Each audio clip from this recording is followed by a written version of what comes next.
some of the biggest ones are the ones we don't know about yet. Right. Yep. That's the key with APTs for sure.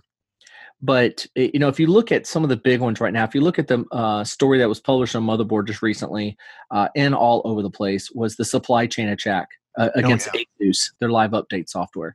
Mm-hmm. So it affected, I don't know, a ton and million machines. However many people downloaded that new firmware or not firmware, but updates for their ASUS, live software, right? Mm-hmm.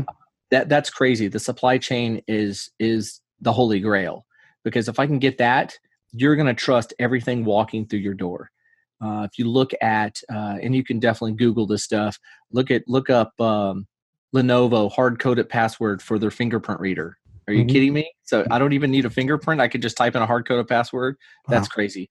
Or like the keyboard scraper that was on HP laptops last year from the factory.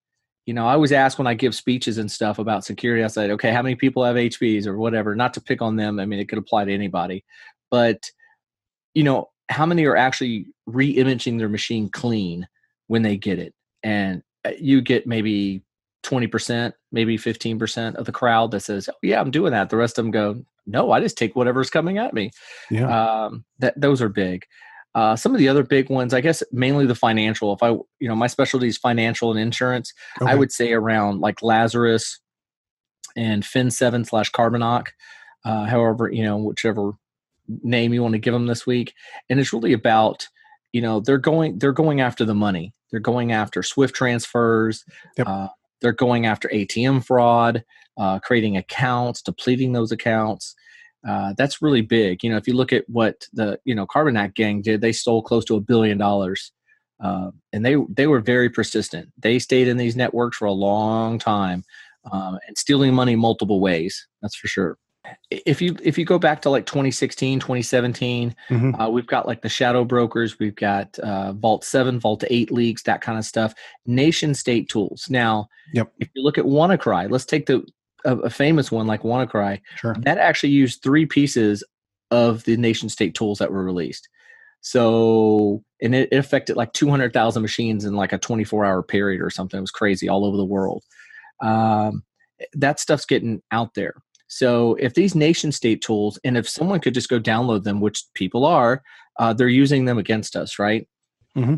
Which those tools were used for, a nation state to do something, whether it was cyber espionage or whatnot. The problem with those sophisticated tools is now the cyber gangs have them. Yep. Your script kiddies have them. Mom and pop has them. Oh, what's this do? Let's click on this. That makes it very difficult. So as far as attributions, I'm not a big proponent of attributions, because unless I can get the guy behind the keyboard, which actually in March of last year in Spain, they actually arrested the leader of the Carbonite gang at the time. So that was pretty cool. Yeah. But, how do you prove that it's who? I mean, we look for TTPs, the techniques, tactics, and procedures that an attack looks like. If I can look at they did this, then this, I'm looking at fingerprints, but there's also a lot of false flags. If you look at what happened in Seoul last year in the Olympic destroyer attack, there was a bunch of false flags in that. It was pointing to their neighbors. It was pointing to China. It was pointing to everybody to throw off analysts like myself when we're doing the research on it and reverse engineering it.